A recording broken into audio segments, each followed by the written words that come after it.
My name is Eleanor and I am 72 years old. For many years, I lived quietly in a small, weathered house on the outskirts of town.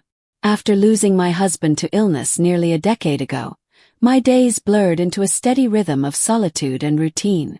Friends had gradually drifted away, my children were busy with their own families, and the silence in my home grew heavier with each passing year.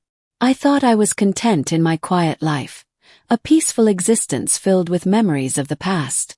But deep down, there was a hollow I dared not acknowledge.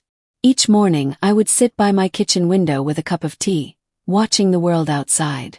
The seasons changed, children played in the streets, neighbors tended to their gardens, yet I felt as if I were trapped behind a glass wall, separate from the life buzzing around me. One particularly chilly autumn afternoon, as leaves swirled outside in golden spirals, a knock came at my door. It was unexpected.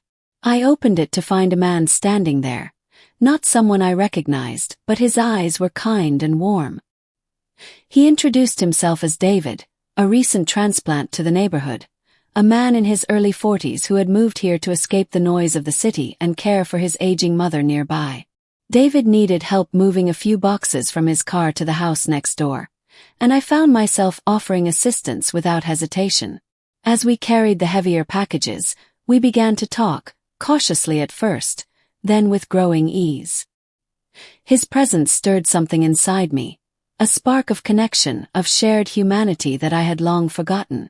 Over the next weeks, David and I crossed paths more frequently.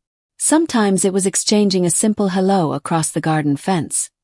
Other times, he would stop by to ask if I needed help with errands or company for a walk. Slowly, the glass wall around me began to crack. One day, he invited me to join him at a local community center's art class. I hadn't painted in decades, but the thought of trying something new was both frightening and exhilarating.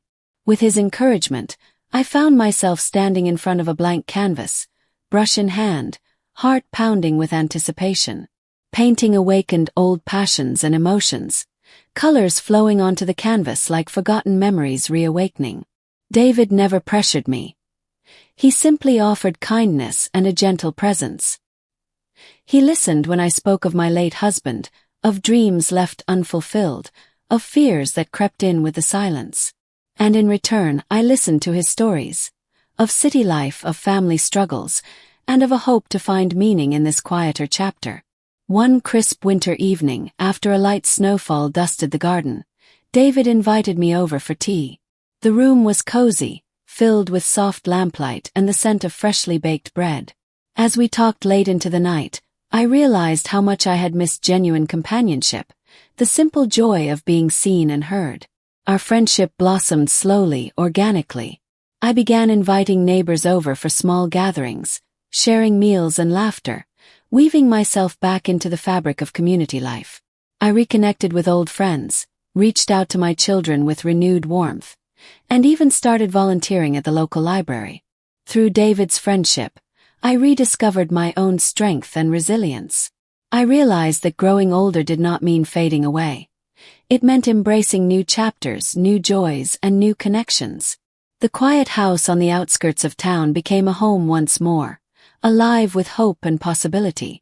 Looking back now, I see that the knock on my door was not just an interruption but a lifeline. Sometimes it takes a stranger to remind us that we are never truly alone. That life, no matter our age or circumstance, is always capable of surprising us with beauty and friendship. This is a story of rediscovery, of healing, and of the incredible power of human connection. And it's a reminder to all of us. No matter how quiet our days may seem, there is always a chance for a new beginning.